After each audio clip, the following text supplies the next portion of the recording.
Croeso i Aberaeron. Ail rownd Cwpan Cymru heddiw. Ni getre yn erbyn Bilth. Enllon ni gêm gynta yn erbyn Borth yn yr rhwng gynta 6-2. So, yeah, game tough heddi yn erbyn Bilth. I think it's going to be a very tough game. Over the years we've had some really good battles with Aberaeron. They've always been really close games. So yeah, no, the surface is really good here. So looking forward to a good game.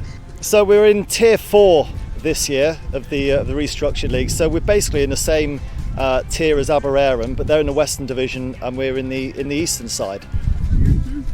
Da ni wedi cael gemau da yn erbyn y Bilth. Da ni yn cyngrair Spar 1.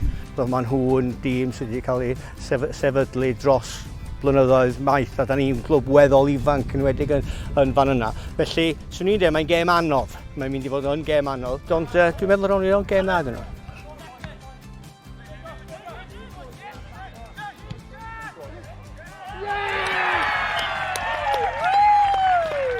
Ni wedi cyrraedd trydydd rhwng y blaen a gyda ni Llanelli tawn fan hyn.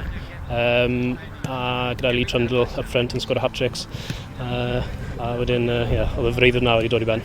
Wrth gwrs, da ni'n mynd i fynd yn bell, ond mae o dal fath yn rhywbeth sydd yn rhoi hwb i'r dre, yn wedi os da ni'n cael rhywun gartra.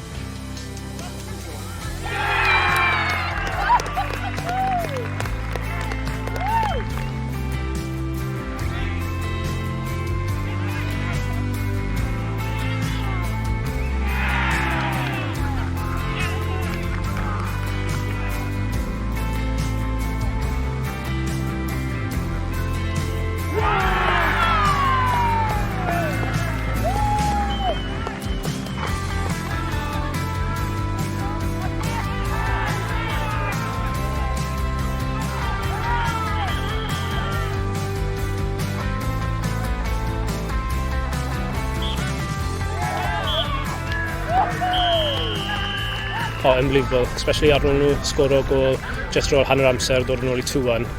O'n i'n nervous yr accents bach, a fe'n geithio ni trydydd gol, ond wedyn o'n i'n dal yn nervous, reit tan y diwedd, so hapus iawn.